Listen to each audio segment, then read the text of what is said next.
My name is Ava, and if someone had looked at me that evening, they probably would have thought I didn't belong there. The dinner was held inside my father's new 12-floor building in downtown Chicago, where the glass walls reflected the city lights and expensive black cars filled the parking area below. My father, Richard Hale, stood proudly near the staircase with a drink in his hand while relatives surrounded him, laughing loudly at every joke he made. The building was his biggest achievement, or at least that was what everyone believed. My older brother Ethan had already claimed the 7th floor for his future office, while my sister Clara happily told people she wanted the 9th floor because of the view. Even cousins and uncles argued over parking spots as if the whole building already belonged to them. I quietly walked in wearing a dark grey jacket after flying from New York City only a few hours earlier. Nobody greeted me properly. A few relatives nodded, but most of them barely looked my way. Before I could even sit down, Dad noticed me near the entrance. He looked me over from head to toe and smirked in front of everyone. "Didn't know they let dropouts in here," he said loudly enough for nearby tables to hear. A few relatives laughed immediately while others lowered their eyes awkwardly. I simply nodded once and walked toward an empty chair at the back of the room. Moments like that no longer surprised me. 10 years earlier, I had dropped out of college in Boston after endless fights with my father about my future. He believed I was wasting my life because I didn't follow his plans. The day I left school, he told me I would come back begging for help within a year. Instead, I moved to London with one suitcase, $340 in my bank account, and no idea how difficult life was about to become. In London, I rented a tiny apartment from an older woman named Eleanor Brooks. The apartment had a leaking sink, broken heating, and windows that shook whenever heavy rain hit the building. I paid £400 every month for that place, and some weeks I barely had enough money left for food. During the mornings, I worked at a coffee shop near the train station. In the afternoons, I answered customer service calls for a small company, and at night, I cleaned office floors after employees went home. I slept very little during those years, but I learned everything I could about business, finance, and technology. While other people rested, I sat inside public libraries reading books about investments and leadership. Slowly, opportunities appeared.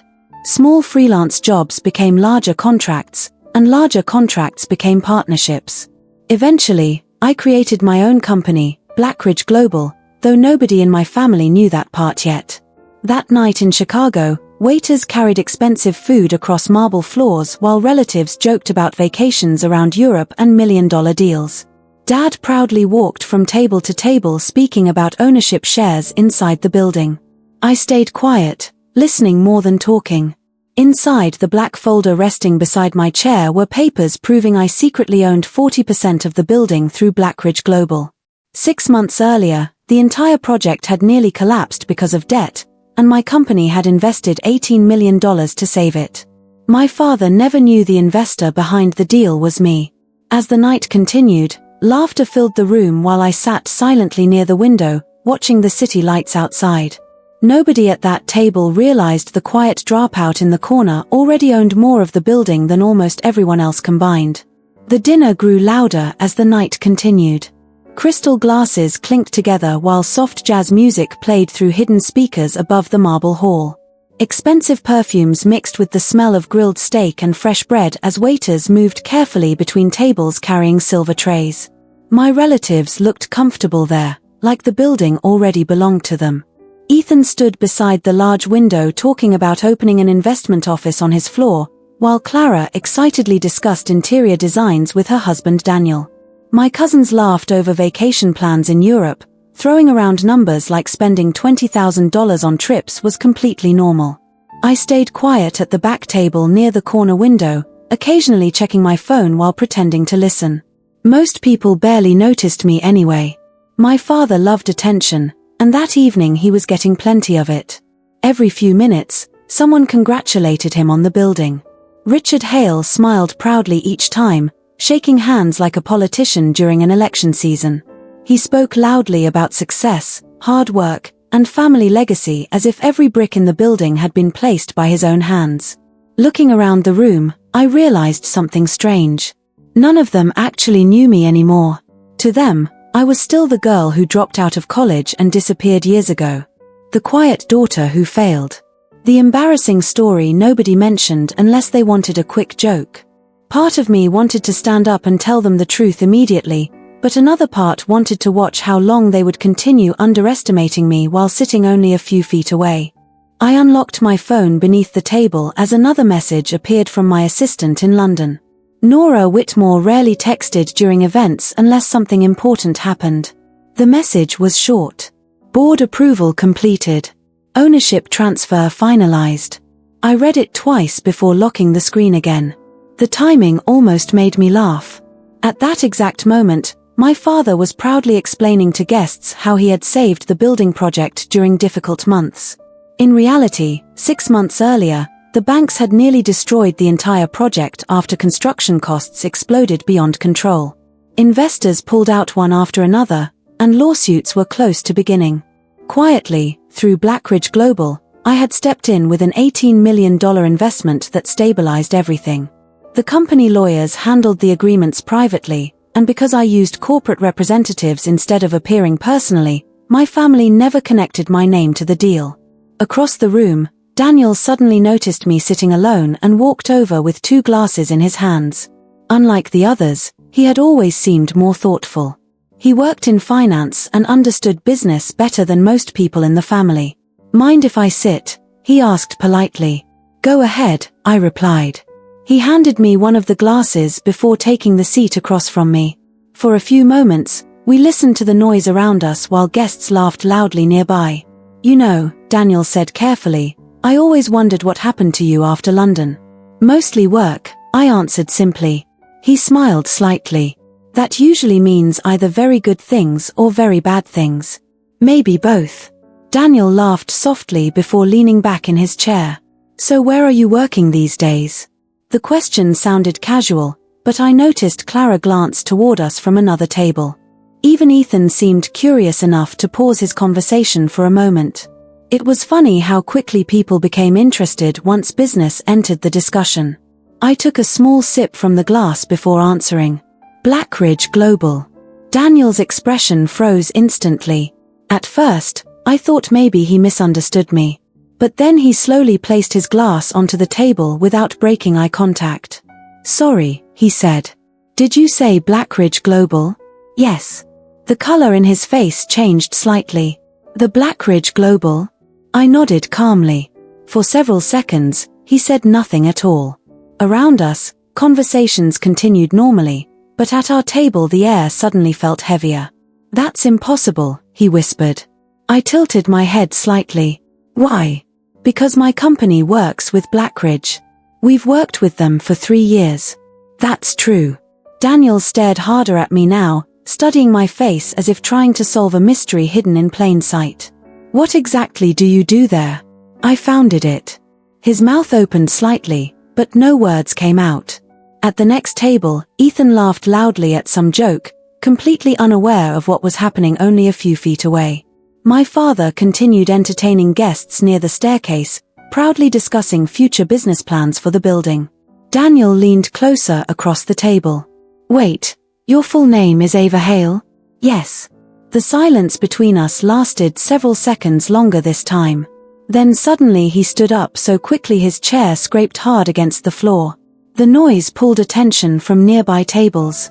Clara looked confused while my father frowned from across the room. Daniel reached into his pocket with shaking hands and pulled out his phone. Within moments, he opened the Blackridge Global Company page. Then he slowly turned the screen toward me. There it was. My professional photograph in a black suit. CEO and founder Ava Hale. Estimated net worth, $480 million. Everything around us became quiet. Not completely silent at first, but quiet enough that people nearby began noticing the tension. Clara stood from her chair and walked over slowly. Ethan followed behind her with confusion written across his face. "What's going on?" Clara asked. Daniel looked at her without blinking. "Your sister owns Blackridge Global." She laughed nervously. "What?" Daniel pointed at the phone screen. "She's the CEO." My father finally noticed the crowd forming and walked toward us with annoyance. What is everyone staring at? Nobody answered immediately. Daniel handed him the phone. I watched my father's confident expression slowly disappear as he read the screen. His eyes moved from the photograph to my name, then back again as if his brain refused to accept what he was seeing. No, he muttered quietly. I remained calm in my chair. Dad looked directly at me now, truly looking for the first time all evening. This is some kind of mistake. It isn't. You own this company? Yes. The same company financing half the projects downtown? Yes. The room had gone completely silent now. Even distant conversations stopped as relatives sensed something serious happening. My cousin Olivia stepped closer while an uncle removed his glasses just to stare at me better. Daniel swallowed hard before speaking again. Richard. Blackridge Global funded this building. My father's eyes widened immediately. Slowly, realization began spreading across his face piece by piece. The debt crisis. The mysterious investor. The contracts signed months earlier. The ownership agreements. Everything connected at once. Without saying a word, I reached beside my chair and opened the black folder I had carried all evening. Then I calmly placed several documents across the table between us. Dad lowered his eyes toward the papers. His hands trembled slightly as he flipped through the pages. 40% ownership. Blackridge Global Holdings. Signed approvals. Investment authority. And my name attached to every final document. You said every sibling gets a floor, I said quietly. Nobody moved. Nobody spoke. Dad looked up at me slowly, and for the first time in my entire life, I saw uncertainty in his eyes. Because the daughter he mocked only hours earlier didn't just belong inside the building. She partly owned it. After the truth came out, the entire atmosphere inside the building changed. Only an hour earlier, I had been the quiet dropout sitting alone near the window while relatives laughed at me from across the room. Now those same people suddenly looked at me differently, as if I had become someone new in the span of a few minutes. Conversations turned softer whenever I walked past. Cousins who barely greeted me before now tried starting friendly discussions. Even the waiters seemed more careful around our table after overhearing pieces of the conversation. Money had a strange way of changing people's behavior almost instantly. My father remained standing beside the table with the ownership papers still in his hands. Richard Hale was a man who always had something to say, but for once he looked completely speechless. Ethan stared at me with confusion mixed with disbelief, while Clara quietly sat beside Daniel trying to process everything she had learned. Nobody expected the family disappointment to secretly become the wealthiest person in the room. The silence stretched for several long seconds before my Aunt Margaret finally spoke. So, you really own all this? She asked carefully. Not all of it, I replied calmly. Just enough. Nobody laughed this time. Dad slowly lowered himself into the chair across from me. For years, he had always looked at me with frustration, disappointment, or pity. But now there was something different in his eyes. Confusion. Regret. Maybe even shame. You should have told us, he finally said. I looked at him quietly for a moment before answering. Would you have listened? The question hit him harder than anger would have. He looked away without responding because deep down he already knew the truth. Years earlier, when I tried explaining my dreams and business ideas, nobody in the family took me seriously. Every conversation ended with criticism or warnings about failure. After enough rejection, I stopped sharing my plans completely. It was easier to disappear quietly than constantly defend myself. Across the table, Clara leaned forward carefully. Ava, how long has this been going on? Blackridge started almost 8 years ago. Ethan nearly choked on his drink. 8 years. I nodded. But how? He asked. You left college. You barely had money. For the first time that evening, I allowed myself to lean back and breathe slowly. The answer wasn't simple because success never arrives in one perfect moment. It arrives through years people never see. When I moved to London, I lived in a tiny apartment with broken heating. I began quietly. I worked mornings at a coffee shop, afternoons answering customer service calls, and nights cleaning office buildings. Clara's expression slowly changed. You never told us that. You never asked. Nobody interrupted after that. I told them about winters where I slept wearing my coat because I couldn't afford proper heating. I told them about skipping meals to save money for online business courses and software programs. I explained how I spent nights inside public libraries studying finance and technology while other people slept. During the day I worked jobs nobody respected, but at night I built small freelance projects online. One project became two. Two became five. Eventually, I started helping small businesses organize digital systems and investments. Slowly, the company grew larger than I ever expected. There were years I failed constantly, I admitted. Banks rejected me in Manchester and investors laughed at me during meetings in Toronto. Some months I thought everything would collapse. Daniel listened carefully now, almost like an employee listening during an important meeting. But you kept going, he said. I had no other choice. That was the part most people never understood. When nobody expects anything from you anymore, failure becomes less frightening. I already knew what disappointment looked like because I had lived with it for years. The only thing left was moving forward. Dad stayed quiet for most of the conversation. He looked older somehow, like the confidence he carried earlier had slowly cracked apart throughout the night. Finally, he spoke again, this time softer than before. I thought leaving college ruined your future. I shook my head slightly. No. Being underestimated built it. The room fell silent again. I could tell those words stayed with him because he lowered his eyes immediately afterward. My father spent most of his life believing success only came through traditional paths, respectable titles, and public approval.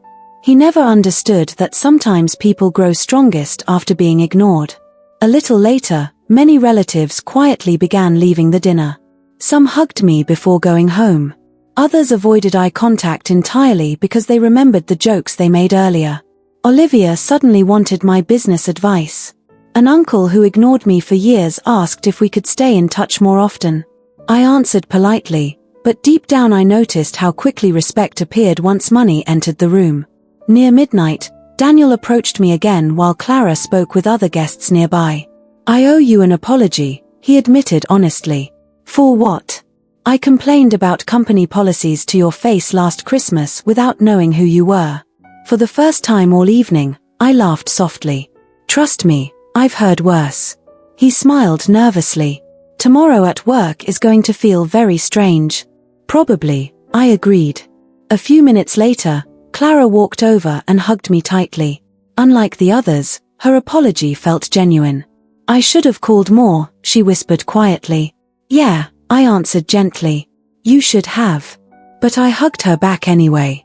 Because despite everything, they were still my family. Flawed, proud, complicated people who made mistakes just like everyone else. As the dinner finally ended, I walked alone toward the large window overlooking downtown Chicago. Below, the streets glowed with midnight lights while expensive cars disappeared into the dark roads one by one. For years, I imagined this moment differently. I thought proving everyone wrong would feel satisfying. Victorious, even. But standing there that night, I realized something unexpected. Success didn't erase the lonely years. It simply explained them. 3 weeks after the dinner, I returned to Chicago for the official opening ceremony of the building.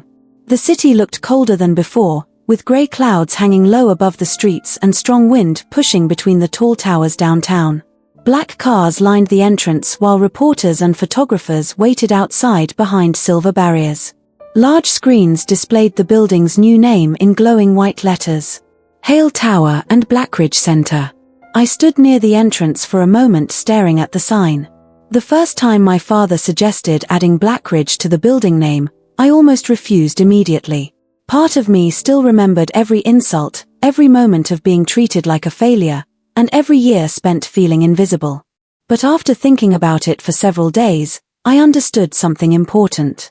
This building was not only about success anymore. It was about growth. Not just mine, but my family's too. As I walked inside, cameras flashed around me while reporters quietly whispered my name to one another. A few years earlier, nobody in that city knew who Ava Hale was. Now business magazines called me one of the youngest self-made CEOs in America. The attention still felt strange sometimes. Deep down, I still remembered the girl carrying coffee trays in London while worrying about overdue rent payments. Inside the lobby, the marble floors shined beneath giant golden lights hanging from the ceiling. Workers adjusted flowers near the stage while waiters prepared drinks for the guests arriving later that afternoon. Ethan stood near the elevators speaking with several investors, and Clara supervised decorators arranging furniture near the reception area. Both of them greeted me warmly the moment they saw me. Things between us had changed since the dinner. Not perfectly, but honestly. There was less pretending now. Dad stood near the center of the lobby wearing a dark blue suit. When he noticed me walking in, his face softened immediately. "You made it," he said. I said I would. For a second, neither of us spoke. The silence between us no longer felt uncomfortable like before. It felt careful, almost respectful. "You like the new sign?" he asked while glancing toward the building name above us. "It looks good." A small smile appeared on his face, and I realized how much that answer mattered to him. Over the past few weeks, my father had called me more than he had during the previous 10 years combined. Sometimes he asked business questions. Sometimes he simply wanted to talk. The conversations still felt unfamiliar, but they were real. For the first time in a long while, we were learning how to exist in each other's lives without pride standing in the way. By noon, the ceremony officially began. Business leaders, reporters, and local officials filled the lobby while cameras pointed toward the stage. Dad gave the opening speech first. His voice sounded confident as always, but there was something more honest in it now. "This building represents hard work, family, and second chances," he said while looking briefly toward me. "Sometimes the people we misunderstand the most are the ones capable of changing everything." The crowd applauded politely. Then my turn came. As I walked onto the stage, hundreds of eyes followed me. A giant screen behind us displayed the city skyline along with the building logo. For a brief moment, I remembered the tiny apartment in London where I once sat alone eating cheap noodles beside a broken heater. Life could change so much that it almost felt unreal. "I spent many years trying to prove myself," I began calmly. "At first, I thought success meant making people regret doubting me. But eventually I learned something different. Success is not about revenge. It's about freedom. Freedom to choose your own life even when others don't understand it." The room stayed completely silent while I spoke. When people only see your failures, they stop asking about your dreams. But sometimes those quiet years become the foundation for everything later. I noticed Dad lowering his eyes slightly during that sentence. After the speeches ended, guests moved through the building while reporters asked questions and photographers followed us from floor to floor.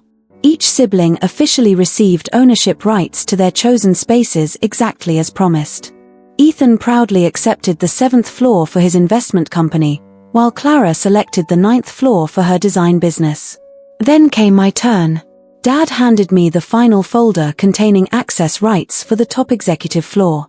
The penthouse office covered almost the entire upper level of the building with private meeting rooms, glass walls, and views across downtown Chicago. Most people would dream of owning a space like that. But I surprised everyone by sliding the folder back toward him. "I don't want the top floor," I said. Dad looked confused. "Why not?" "I already picked another one." "Which floor?" "The ground floor." Ethan blinked in surprise. "The lobby level?" I nodded. Dad frowned slightly. "You could have the best office in the building." "I know. Then why choose the first floor?" I looked around the lobby quietly before answering. "Because this is where people enter," I said softly. "This is where beginnings happen." The truth was simple. I never wanted to forget where my journey started. Not in luxury offices or private elevators, but at the bottom. At the entrance. In places where people overlooked me without a second thought. The ground floor had enormous windows facing the streets of Chicago. Every morning, sunlight would reach that floor first before touching the higher levels above. I liked that idea more than any penthouse view. Later that evening, after most guests had left, I stood alone near the lobby windows watching the city lights glow outside. The building behind me buzzed quietly with life and movement while traffic passed endlessly through the streets below. Years earlier, my family believed I was the weakest person among them. Now they finally understood something important. Being underestimated does not decide your future. Sometimes, it quietly builds it.